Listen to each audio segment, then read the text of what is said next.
Olá, pessoal, muito boa tarde, tudo bem com vocês? Hoje estamos iniciando mais um Josué Coimbra Podcast. Eu quero agradecer mais uma vez todo mundo que tem acompanhado o programa. Hoje é o nosso 15º episódio. E também quero pedir a vocês curtidas, comentários no programa e me sigam no Instagram. Hoje eu tenho um convidado muito bacana, uma pessoa muito importante, muito especial. Ele é engenheiro, analista, empreendedor serial, trader e asset manager. Eu vou deixar ele falar um pouquinho mais sobre ele. Marcão, se apresente. Olá, Josué, obrigado pelo convite. Bom, eu sou o Marcos Elias, o pessoal da velha guarda do mercado me conhece. Eu sou engenheiro, matemático e fiz mestrado em Direito e Administração. Sempre trabalhei a vida inteira no mercado financeiro, por necessidade. Não existia, no final dos anos 80, emprego para engenheiro, e os bancos pagavam melhor, enchiam menos o saco no processo de contratação. Em 2001, comecei a empreender. Então, faz 20 e poucos anos que eu empreendo no mercado financeiro. Eu fundei a Empíricos, fundei a GAS, que deu origem a 20 Partners, né, que hoje administra 63 bi. Na verdade, eu fundei, ao longo da minha vida, 52 empresas, 52 CNPJs, né? Então, muito antes do mercado financeiro, eu também empreendia, desenvolvia sistemas de automação, né? Fiz muitas outras empresas e estou, hoje, minha missão é desmistificar o mercado financeiro, trazer para o investidor pequeno aquilo que eu levo para os grandes, né? Mostrar que não existe dificuldade nenhuma, existe falta de ideia, mas não existe dificuldade nenhuma em apresentar um conteúdo excelente, disruptivo. Disruptivo quer dizer que multiplique por 10, por 100, por 1000, né? Eu estou aqui para isso. Ótimo. E me fala uma coisa, dentro disso que você falou agora, essa autoapresentação, quem que é o Marcos Elias? O que ele pensa? Quais são os objetivos dele? O que ele quer fazer daqui para frente? Já criou 50 CNPJs. O que mais você quer continuar fazendo? O que te alimenta todo dia? Bom, o Marcos Elias é filho de imigrantes, pai sírio, mãe italiana, um menino sonhador, poeta, que queria ser astronauta, que gostava muito do telescópio, não é? Cujo pai faliu aos 14 anos, teve que se dar ao vil objetivo de fazer dinheiro. Quando jovem, eu nunca pensei em correr atrás de dinheiro. Eu desprezava quem corresse atrás de dinheiro e prezava muito aqueles que eram inteligentes, geniais, né? Bom, eu aprendi muito na minha vida. Eu acho que o meu maior segredo foram os mestres que eu tive no mercado financeiro, né? Daniel Dantas, Dório Ferman, Luiz Stuhlberger, Lívia Buleak, família Safra, família Safdie. E hoje eu quero continuar gerindo capital, o próprio de terceiros, né? Eu adoro isso, né? E as pessoas do mercado financeiro se esquecem desse detalhe, né? Ninguém tem que estar aqui para ganhar dinheiro. Se você não for curioso, se você não for investigador 24 horas por dia, né? Isso não tem a ver com dinheiro, você nunca vai ser nada no mercado financeiro. se você não for rua, se você não tiver conhecimento, se você não conversar com empresários, mesmo os pequenos, donos de padaria, chaveiros, você nunca vai ser nada. E esse é um outro motivo que justifica o fato do mercado de capitais e financeiro brasileiro ser tão pobre, porque ele é infectado por playboyzinhos que estudaram no AGV, no INSPER, foram fazer MBA às custas do papai e voltaram como vice-presidentes e diretores associados de bancos para darem notas aos nossos empresários geniais, sem saber o que é uma fatura, sem saber o que é uma duplicata, sem nunca terem assinado um cheque, né? Eu estou aqui também, como eu te disse, para desmistificar, né? Eu fiz doutorado em matemática e posso afirmar para todo mundo que ninguém precisa de matemática além da 8ª série antiga, né? Ensino fundamental, para ser um exímio trader internacional no mercado financeiro, né? Nesse sentido, eu busco democratizar, né? E quero quebrar uma série de paradigmas, como a necessidade de se estudar cenários políticos para investir, né? Meu objetivo agora é extra comercial, né? Meu objetivo agora é se é que eu tenho um legado, transferir esse legado à sociedade. É isso que eu quero fazer. Eu acho que isso é muito importante e muito legal. Até porque existe exatamente isso que você falou. Tem muita gente com capacidade, muita gente boa no mercado, só que o cara, aliás, no Brasil, só que o cara acaba ficando longe do mercado simplesmente porque ele não fez INSPER, não fez GV, não tem um pai rico, não tem uma família rica. Então, o talento ele tem, mas a oportunidade nunca chega para ele. Eu acho que isso é importante.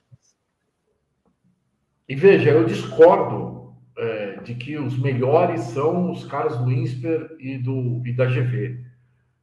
Isso tem causado um viés horrível no mercado, como eu disse, porque esse pessoal, veja, eles nunca empreenderam. 2, eles são filhos de pessoas ricas. Isso contamina a análise deles. Por exemplo, toda vez que um investidor aumenta o programa de investimentos, esse pessoal diz assim: venda as ações, eu gosto de dividendos, né? Quando a Embraer decidiu fazer o caça biposto, fazer o KC-390 e fazer a revolucionária série E, todos os analistas de mercado disseram assim: loucura, venda, né? Por quê? Porque esse é o hardware, nem é o software, é o hardware deles. O que conta é o dinheiro no bolso, dividendos, né? Então são pessoas absolutamente ineptas a avaliarem grandes empresários, né?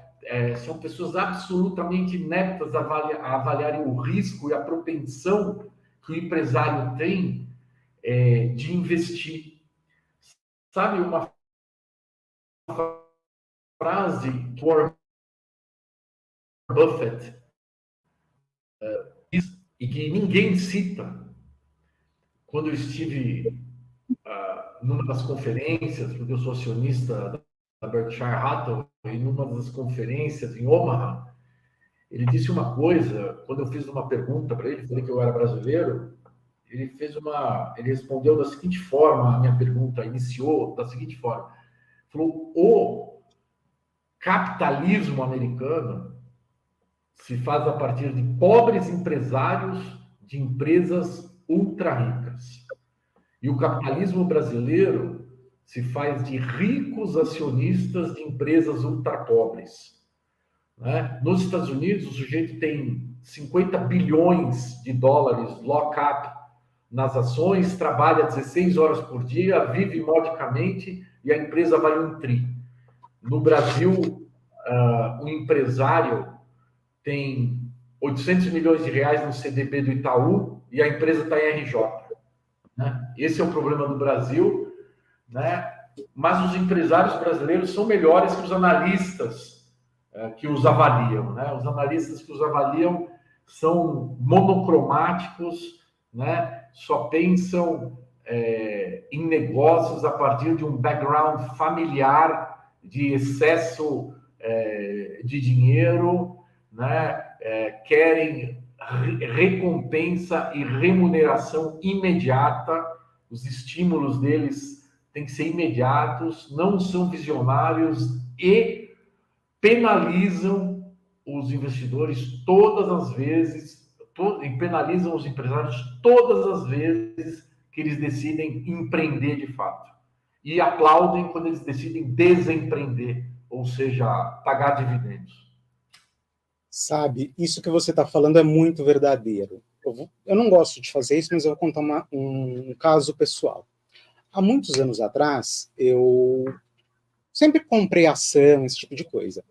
Aí teve um dia que eu fui comprar uma ação de uma determinada empresa. Aí liguei na corretora, oi, quero comprar X ações dessa empresa. Marcos, o corretor quase me bateu. E eu falei assim, não, eu quero comprar. Ele, não, mas a empresa não vale nada, a empresa isso, a empresa aquilo. Eu falei, fulano, assim, eu estudei o mercado, eu olhei, eu estou acompanhando, por favor, efetue a compra.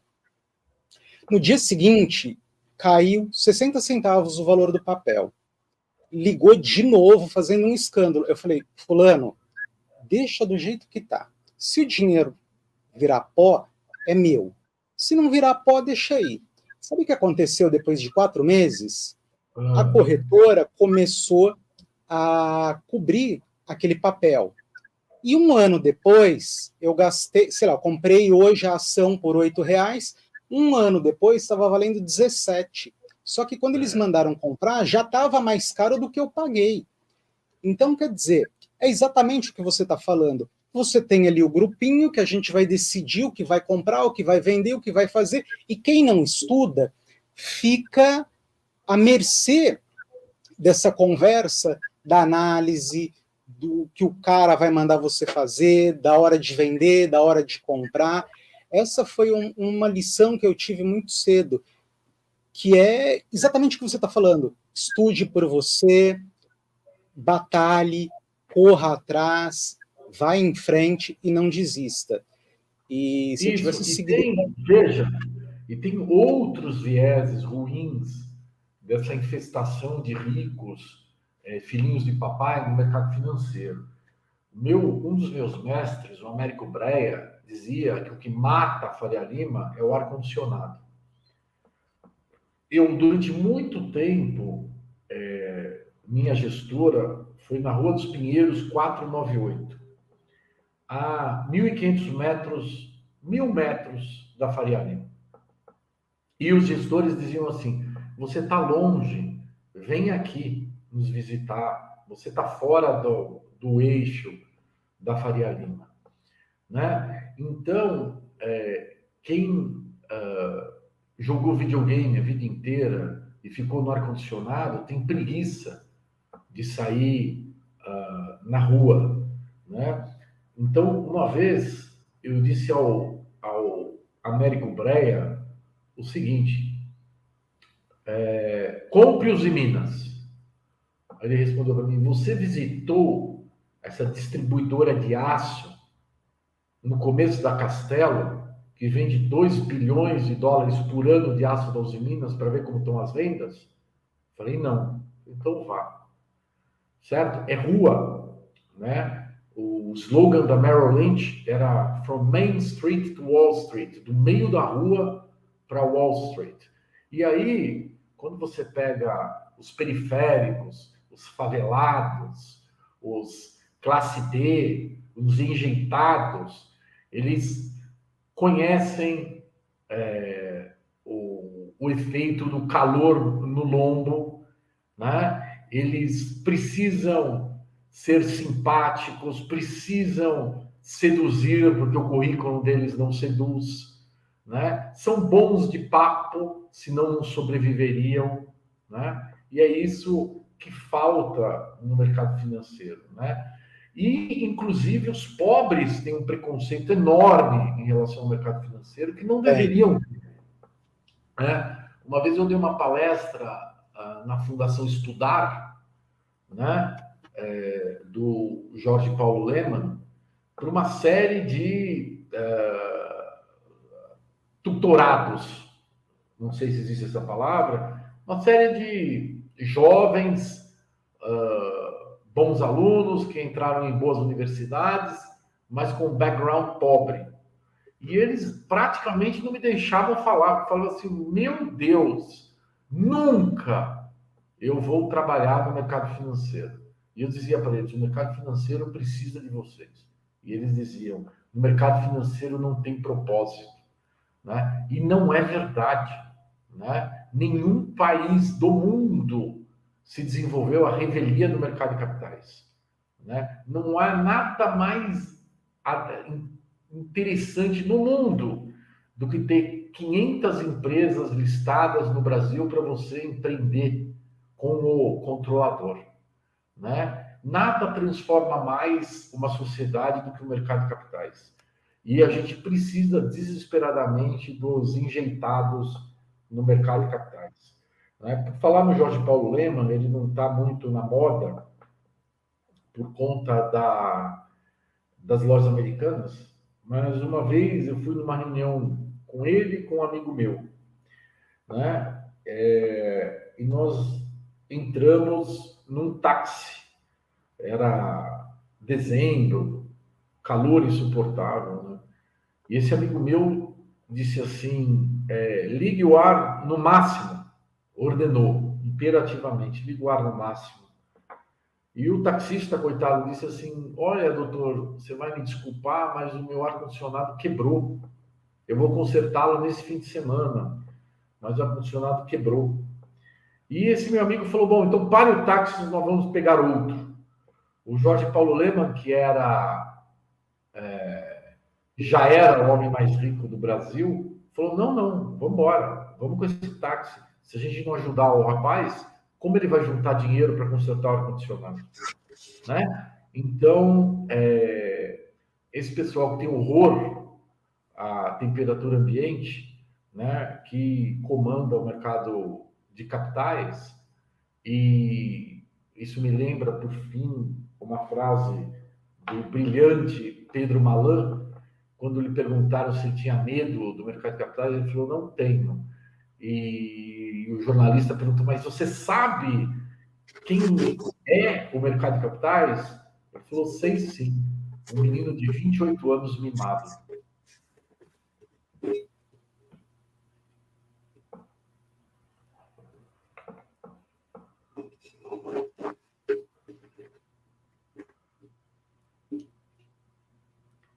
Fala, Josué. Aqui eu achei que estava dando problema no som. Não, tá tudo bem. De repente ficou mudo. Eu estou te ouvindo. Ah, tá. Então, eu concordo com isso. Eu acho que o mercado brasileiro é muito pobre, tem esse pânico, as pessoas ouvem falar de bolsa de valores, acham que é um cassino, acham que é coisa de outro mundo. A classe mais baixa acredita que isso não é um lugar para eles. E esse programa, eu tenho exatamente essa métrica, é trazer essas pessoas para o mercado de alguma forma, levando informação, dizendo que isso é possível, que eles são capazes, porque só assim nós vamos conseguir avançar na nossa vida, ganhando dinheiro, estudando, trabalhando. Não é aquela visão que foi imposta para as pessoas, que é o cara que mora no Morumbi, que trabalha na Faria Lima, e que é o filho do banqueiro que vai ter acesso ao mercado. Não, ele é para todos. E eu acredito que quanto mais pessoas tiverem acesso a esse mercado, mais ricos nós vamos ter no Brasil, mais empreendedores nós vamos ter no Brasil, e vamos avançar enquanto nação. E mais empresas também vão ter a possibilidade de entrar e fazer parte do mercado de capitais, que é uma forma das empresas buscarem recursos de uma maneira barata também. Outra coisa que eu acho interessante, você é engenheiro, né, que você falou no começo. Por que você acha que o mercado gosta tanto de engenheiro assim? Eles gostam mais de vocês do que da gente, que é economista. Essa é fácil de responder. Essa é muito fácil. O engenheiro ele foi treinado para resolver problema. O economista foi treinado para criar problema.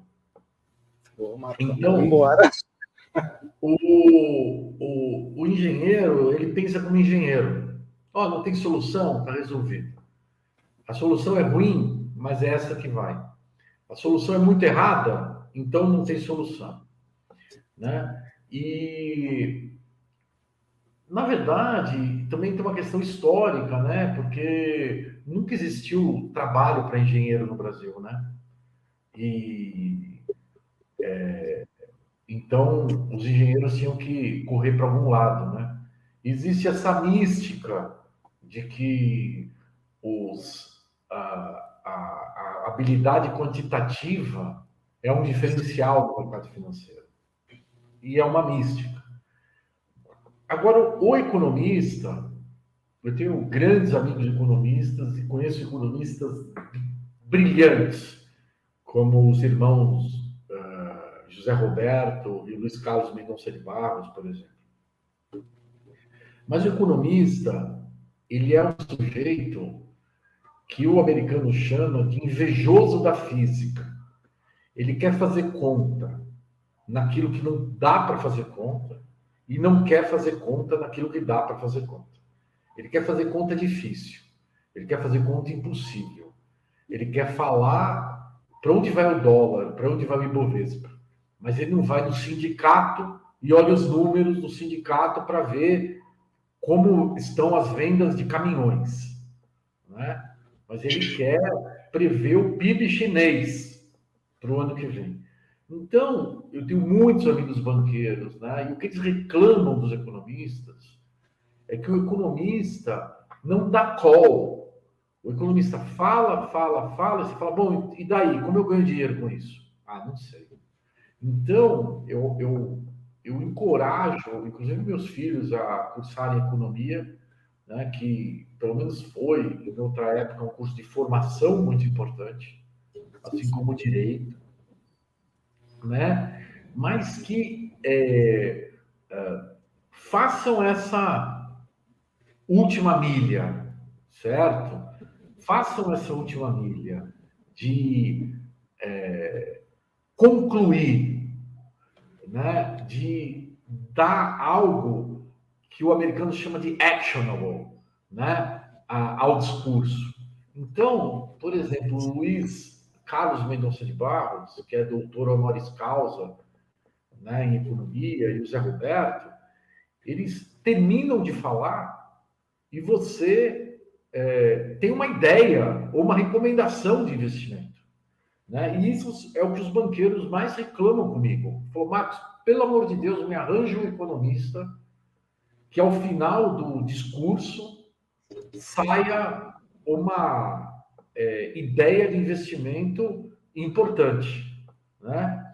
Então, eu acredito que os economistas bem preparados, né, e com esse DNA serão mais valiosos do que os engenheiros, do que qualquer outra profissão, né, no mercado. Mas enquanto eles quiserem prever o imprevisível e tiverem preguiça de estudar dados disponíveis e que não estão automatizados para tirarem conclusões microeconômicas relevantes, eles vão ser satirizados no mercado financeiro pelos grandes, né? Pelos grandes. Ótimo. Agora, mudando de assunto, hoje a gente tem a CVM no mercado, né? Que é uma autarquia federal, que regula, que faz aquela coisa arada toda. Como você vê o papel da CVM hoje? A CVM não regula. A CVM está lá para defender o minoritário.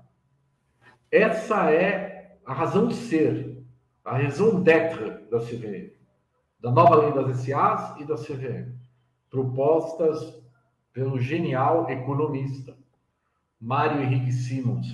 Na minha opinião, o segundo maior economista do Brasil. O primeiro foi o Roberto Campos. Avô, né? Pelo amor de Deus, né? O atual presidente do Banco Central é um imbecil.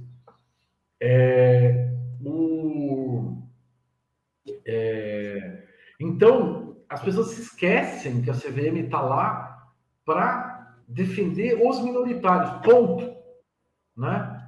E o que acontece? O colegiado da CVM é um monte de advogados ambiciosos, né, que querem entrar na CVM, né, que paga mal pra cacete, para fazer currículo, para quê?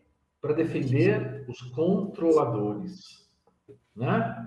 E por que defender os controladores? Porque os controladores usam o caixa de suas empresas para pagar os advogados, enquanto os minoritários usam o próprio bolso.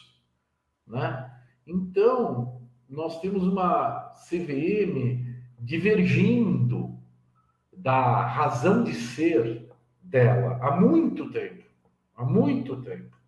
divergindo da razão de ser dela, inclusive com coisas muito constrangedoras, como o presidente da CVM dizendo aos quatro ventos, aos jornalistas, que a CVM está mal amparada sob o ponto de vista de fundos e de recursos, e que se continuar dessa forma vai parar suas atividades.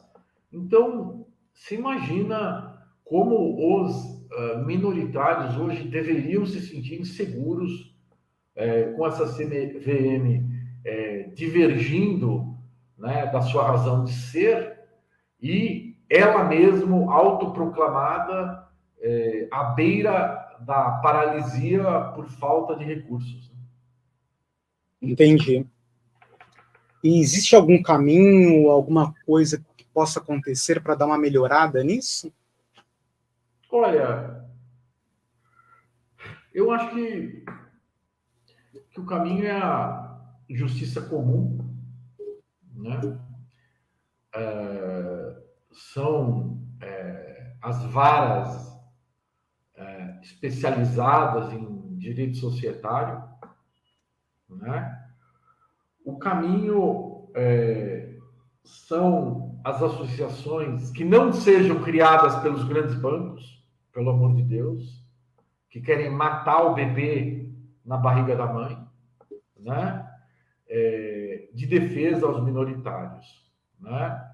Eu acho, quando eu fui suspenso pela PMEC, ao revelar as inconsistências contábeis da Marfrig, que meses depois a CVM avalizou todo o meu trabalho, pediu a republicação do balanço de uma série de anos da Marfrig, que hoje é uma puta empresa, né? Eu fui suspenso da PMEC por 12 meses.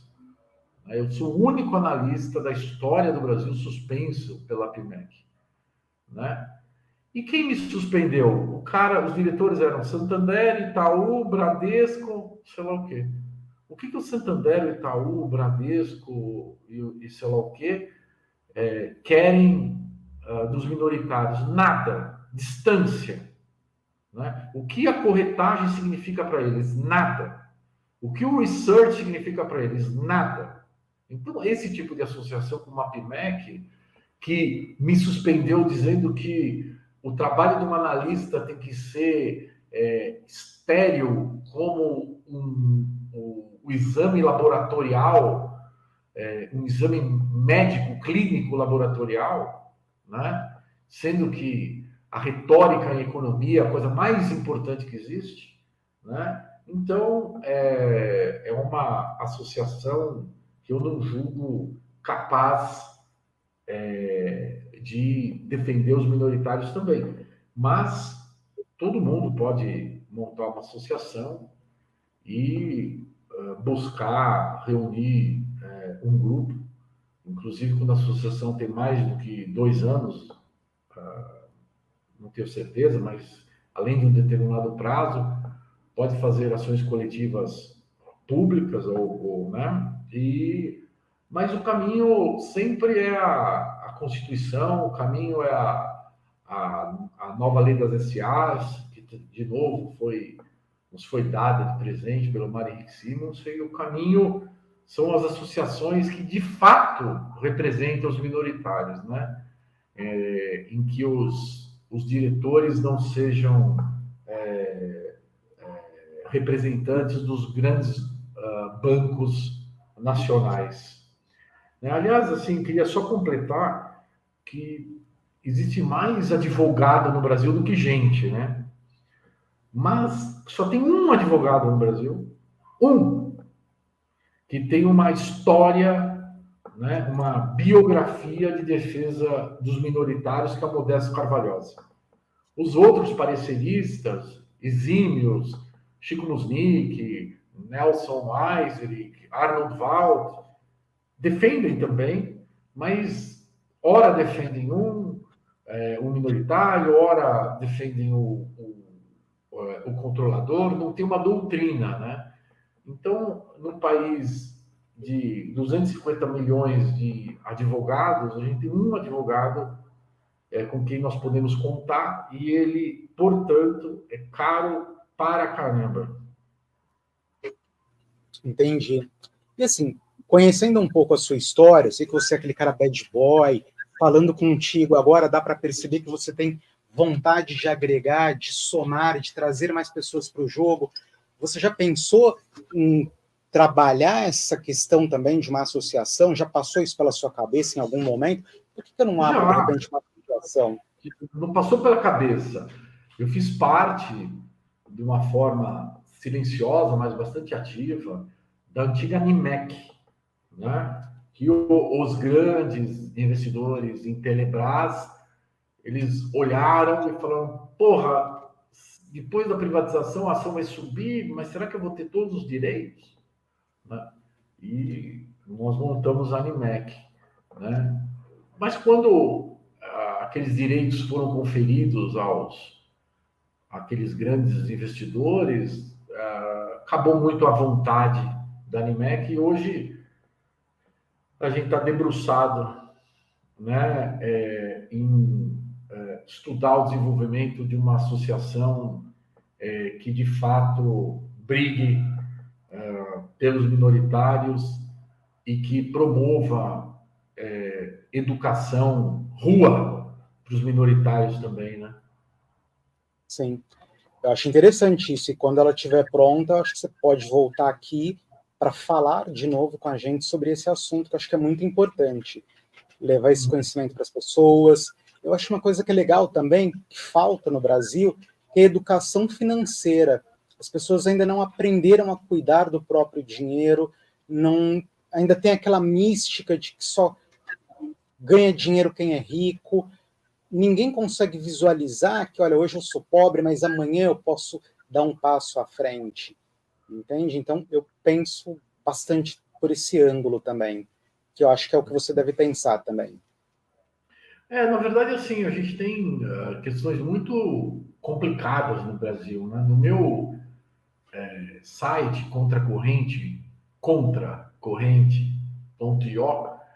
eu tenho um artigo que está sendo muito badalado, que é como ficar rico licitamente no Brasil ou ter mais de 100 milhões de dólares. Está em artigos, na seção artigos. E lá eu discuto os problemas de se enriquecer no Brasil, principalmente do caso mais clássico, que é tomar a dívida a um custo de capital razoável e investir em ativos cujos retornos sejam superiores, obviamente, ao custo de capital, e o acionista fica com esse residual, né? Essa é a forma mais clássica de enriquecer e que no Brasil não está muito disponível, né? Mas outro ponto é que, bom, eu tenho dinheiro, eu tenho amigos que têm 500 milhões de dólares, 1 bilhão de dólares, e que têm nos seus cartões de crédito lá escrito que se eles atrasarem o pagamento das parcelas, eles vão incorrer em juros de até 500% ao ano, né? Lógico que eles não atrasam, né? Então, é difícil, é mais difícil enriquecer no Brasil, né? Nesse artigo eu falo das idiosincrasias brasileiras nesse sentido. Mas o resta ao pobre, né, sobreviver. Então o pobre ficou absolutamente insensível à taxa de juros. Se couber lá no orçamento mensal dele, ele paga a prestação da geladeira. O que ele vai fazer, né? A classe média brasileira, aí sim, a classe média ela deveria aprender a investir, e a classe média brasileira é muito perdulária, né? A classe média brasileira é muito perdulária, né?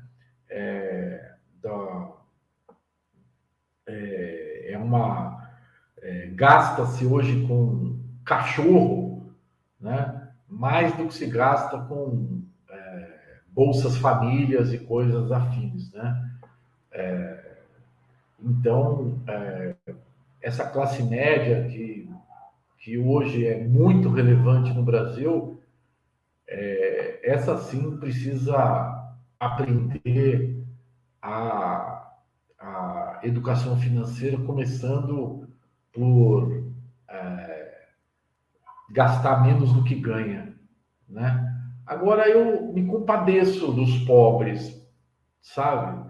Como é difícil você gerar excesso ou você reduzir custos, né? Com um salário de 1.500, 3.000, 5.000 reais por mês, tendo uma família de 4, 5, 7 pessoas, né? Eu não diria que esse pessoal está pronto a enriquecer, que não seja empreendendo desesperadamente e por vias tortas levar o empreendimento até o IPO de bolsa, que é o que já aconteceu algumas vezes no Brasil. Mas essa é uma medida de desespero, né? A pessoa empreende muitas vezes porque ela não tem nem acesso ao, ao mercado formal de trabalho. Sim. E dentro dessa fala que a gente está fazendo, associação, educação financeira, você acredita que é possível ganhar dinheiro no day trade? Porque tem um monte de gente que não ganha, que é isso, que é aquilo. Qual que é a sua visão? Não é só possível, como eu já ganhei muito, muito mais do que perdi, né? E conheço, sei lá, 10.000 day trades de sucesso, entendeu? É possível. É possível ganhar de forma sistemática. É possível também. É possível ganhar de forma sistemática sem informação privilegiada? É possível também. Né? Mas depende de um aparato, né? Depende do conhecimento estatístico, depende do conhecimento estocástico, que é o estudo da aleatoriedade, depende dos seus sistemas computacionais. Então, por exemplo, eu investi 5 milhões de dólares num sistema de alta frequência, robôs que operavam em bolsa no Brasil, e a gente ganhava muito dinheiro no day trade. Mas é porque a gente tinha velocidade, né? E a gente tinha grandes modelos. Mas é amplamente possível ganhar dinheiro no day trade. Eu não assim, eu diria, depois do trabalho seminal do Andrew Lo, chefe do laboratório do MIT de finanças, que aqueles pobres mortais, né, que querem ganhar dinheiro com day trade, que estudem muito a análise técnica, né, porque ela tem insights de estatística sem necessidade de muita sofisticação acadêmica, né? Sim.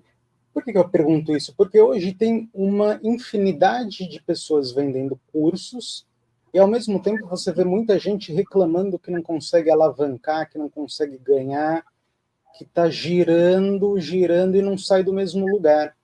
Aí eu pensei, como eu vou estar com um cara que sabe muito, acho que é a oportunidade de tirar essa dúvida das pessoas. Eu acho que o grande problema não é o aluno, aí é o professor, né? Aí é o professor, né?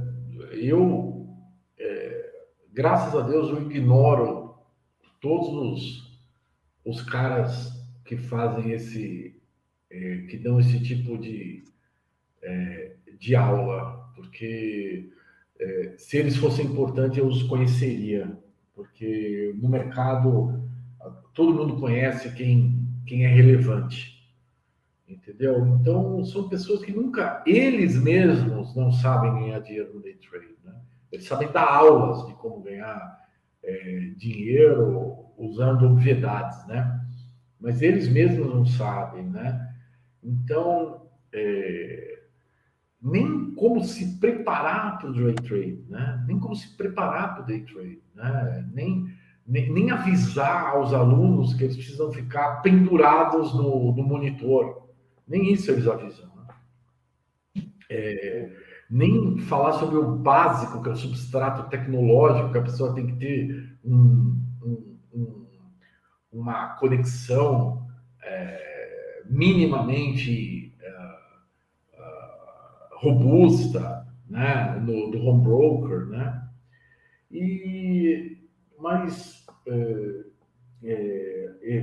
isso não invalida que é possível sim ganhar dinheiro no day trade, embora eu aconselhe aos que estão começando a buy and hold, comprar e se posicionar por algum tempo, né? Entendi. E eu acho que o day trade é decorrência disso, sabe?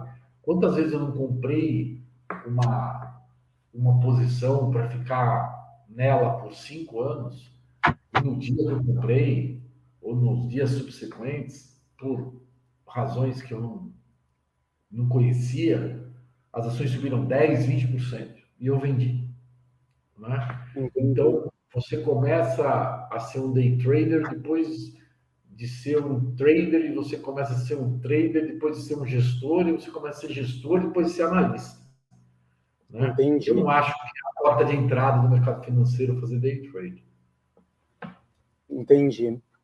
E dentro dessa conversa que a gente está tendo de conhecimento, de aprendizado, de formação, fala para a gente como que foi para você jantar com o Nash.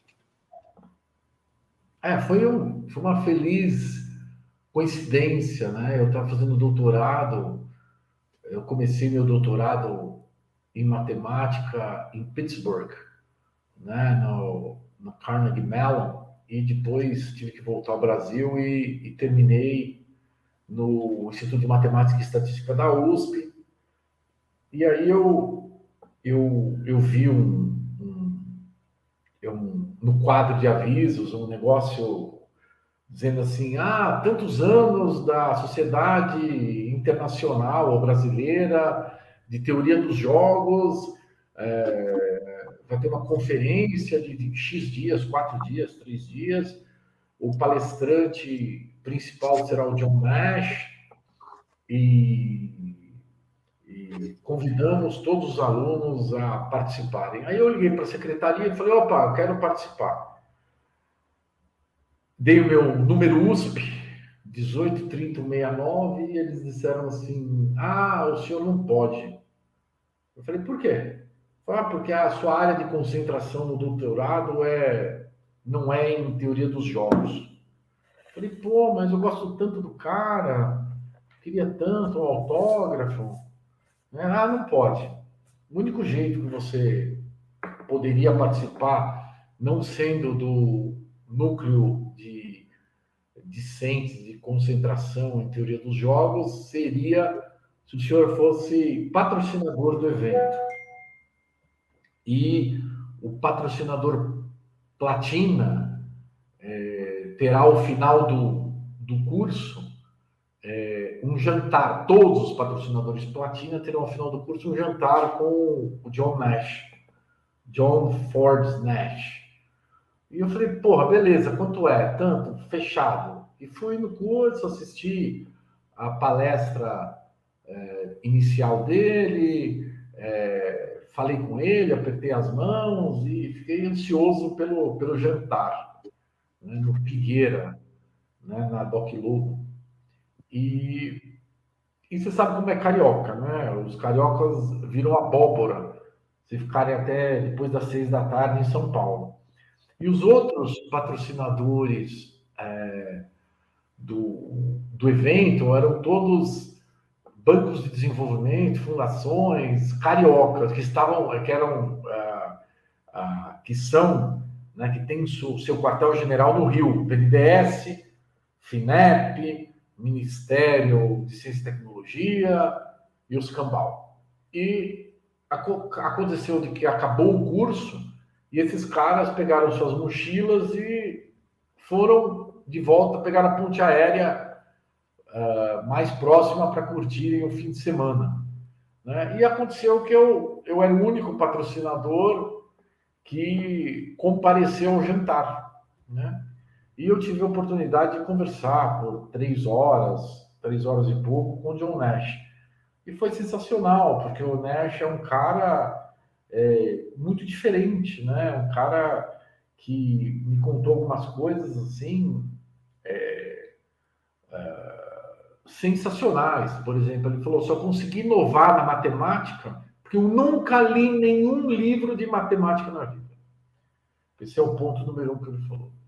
Número 2, depois, se você quiser, eu explico por que isso o levou a inovar a matemática e a economia. Depois ele conseguiu transcender, né, a esquizofrenia, não superar, mas transcender a esquizofrenia. E é um cara que foi Nobel em economia e, porra, é o cara o discurso mais humilde de um Nobel de economia. Porque o cara, quando chega a ser Nobel de economia, ele já é um professor de uma universidade reputada, ex-banqueiro, rico e etc. Ele falou, pô, o $1 milhão lá do prêmio Nobel salvou minha vida, porque eu tinha 66 anos e estava desempregado há não sei quanto tempo, então eu pude pintar minha casa, comprar uma comida melhor, cuidar do meu filho, né? Que também chama John Nash, que também tem esquizofrenia, não é?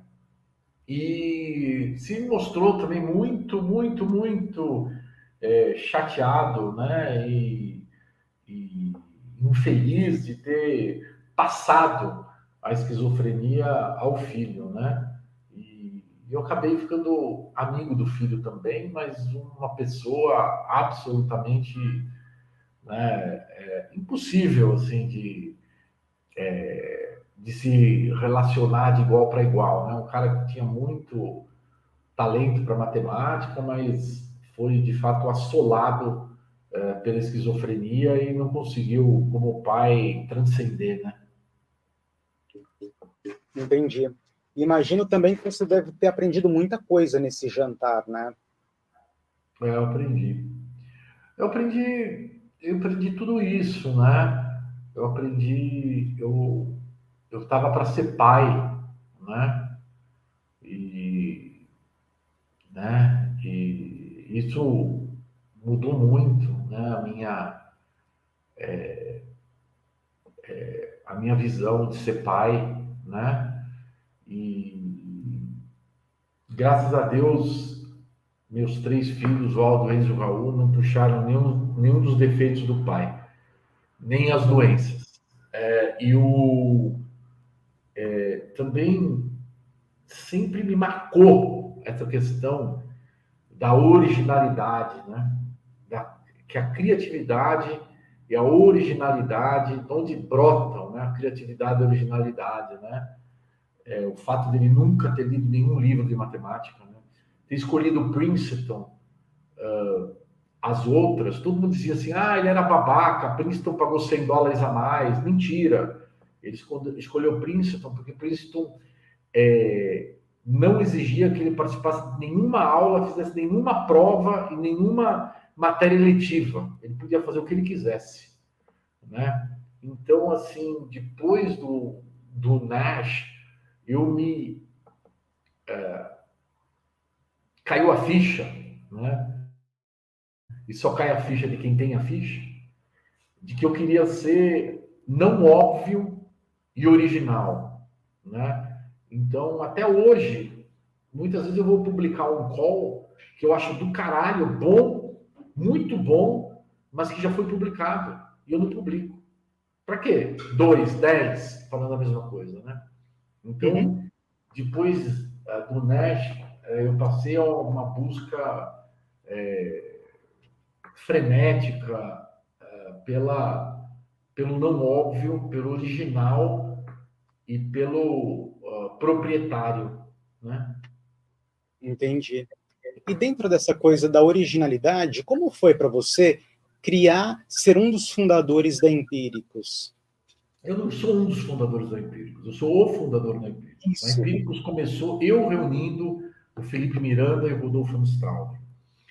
Eles foram fazer uma reportagem sobre mim na Galhas, que eles chamaram de Pequena e Fortemente Armada. Lá eu os conheci e me apaixonei por eles.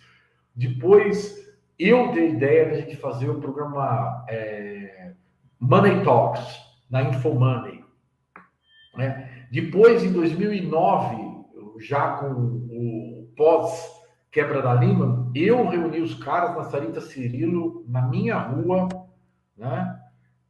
Para começarmos a Empíricos, né? Eu fundei, eu dei a grana, eu dei o nome, eu dei a pauta, né? Nassim Taleb, Daniel Kahneman e etc. Eu trouxe todos os clientes, né? Então eu não aceito a coautoria na fundação da Empíricos, e quem tiver curiosidade, vá à junta comercial e veja como foi a sucessão societária da Empíricos ao longo dos anos desde a fundação. Entendi. Mas deve ter sido muito importante essa experiência, né?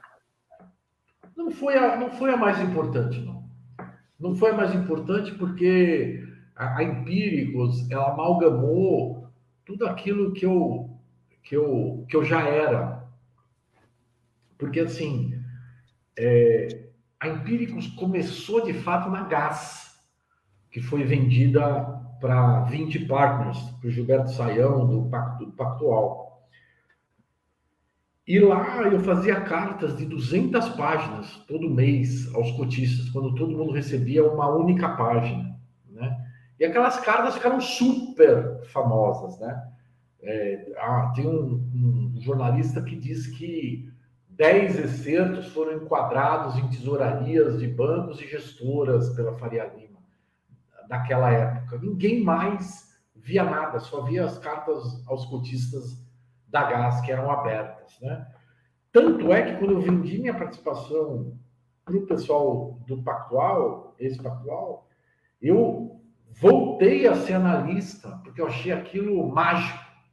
Eu voltei a ser analista, comprei uma participação, uma sociedade na Link, e comecei o Equity Insights, né? Voltei a ser analista, porque nesse ranking babaca do mercado financeiro, o analista é a base e o gestor é o topo, né? Então, aquele DNA, aquela vontade de mudar o mundo através do research, através da retórica, tanto é que o primeiro relatório da Empíricos foi em homenagem ao Aldo, que nasceria de lá 2 meses, né, que tem o nome de Aldo por conta do personagem do Brad Pitt no Bastardos Inglórios.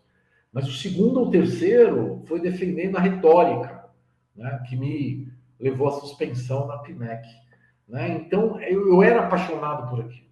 Né? Eu fiz uma carta aberta, a Maria Helena, presidente da CVM, à época, reclamando, pedindo que dessem atenção ao research independente, mas aquilo não era novo para mim. Né? Aquilo era uma consequência que começou em 2001. com a Gás. Eu percebi que eu conseguia escrever cartas sem vocábulos em inglês, sem grandes contas, né? Honestas, versando sobre medos e desafios ao invés de certezas e convicções, né? E que ajudou muita gente. Então, eu fui com aquilo, eu recusei, por exemplo, ser gestor da Quantix na época do Marco Sudano, para voltar a ser analista. E eu fiz o Equity Insights ficou muito famoso. Aliás, o Felipe Miranda fala que ficou obstinado pelo meu trabalho a partir do contato que ele teve no Equity Insights, né? Então, a Empíricos não foi algo novo, né? Nesse sentido, não marcou a minha vida, né? A Gás não só foi algo novo para mim, que se transformou na 20 novamente, como foi lá que nasceu o estilo. Entendi. E me fala outra coisa. E como está sendo essa coisa do contracorrente que você está trabalhando agora, que é o mais novo projeto? Então, a contracorrente, ela é o germe de um banco de investimentos, né? Nós temos hoje uma empresa de research, temos uma asset, uma gestora que chama Actus, e temos uma empresa de advisory. Então, nós não somos uma gestora independente, né? Minha missão no grupo contracorrente, digamos assim, é reunir um pessoal sensacional e dar fundos para esse pessoal operar. Só. E ir embora. Entendi.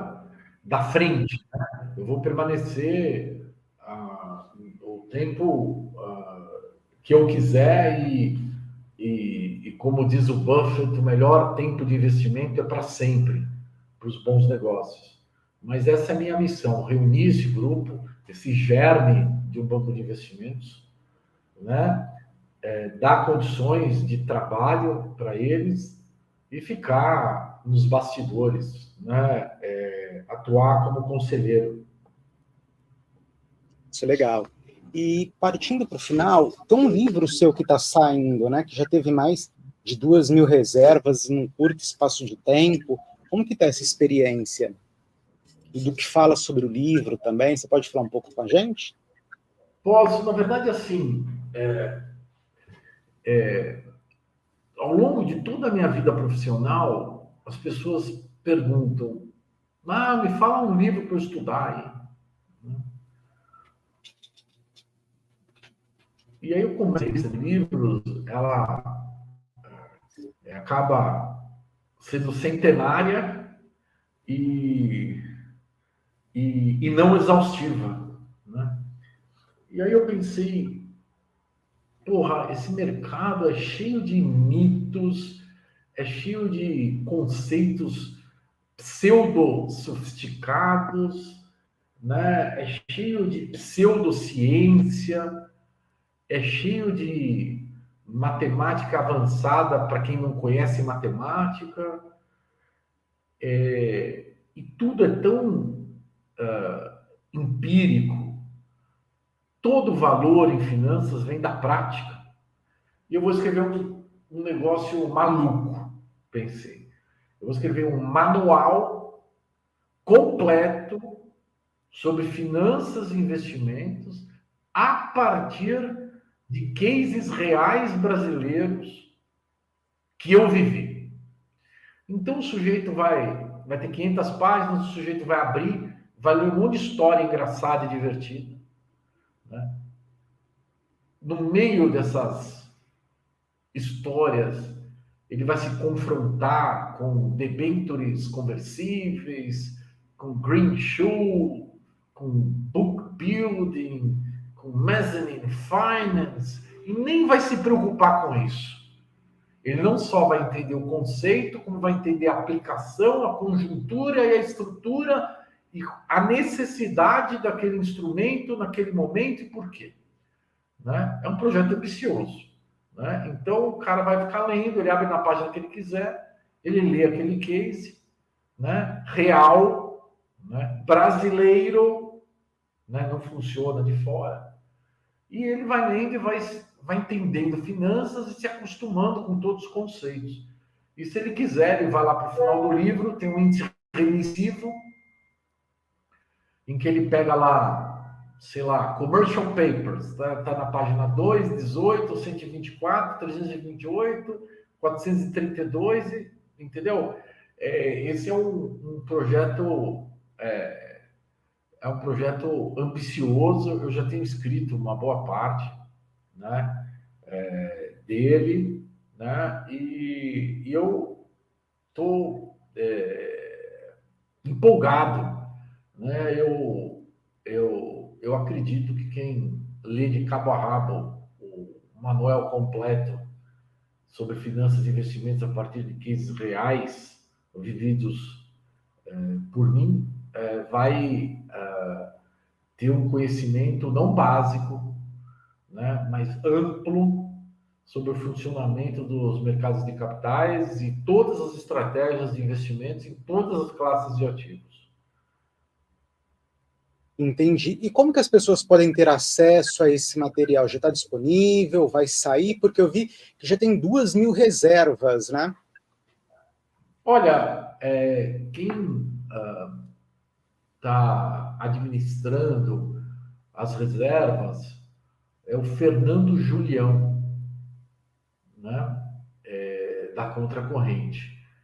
Então, se vocês entrarem no perfil dele do LinkedIn, ele está bonitinho lá, de terno, com um sorriso maroto, Fernando Julião, e mandarem uma mensagem para ele, ele é capaz de reservar.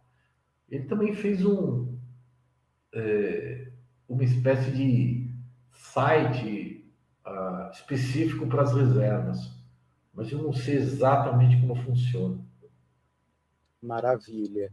Se precisar, a gente ajuda também na divulgação, a distribuir esse material, a levar essa mensagem para as pessoas poderem ter acesso a esse produto. Já me coloco à Por favor, disposição. a gente pode até estudar de dar 100 manuais para 100 pessoas que não possam comprar. Sim, Né? Porque não vai ser barato. Vai custar uns R$ 500, coisa assim. entendi. Aí a gente vai estudando, vamos conversando. Enfim, acho que já está chegando no nosso final e gostaria de ouvir as suas considerações finais, um fechamento seu para esse nosso bate-papo. Olha,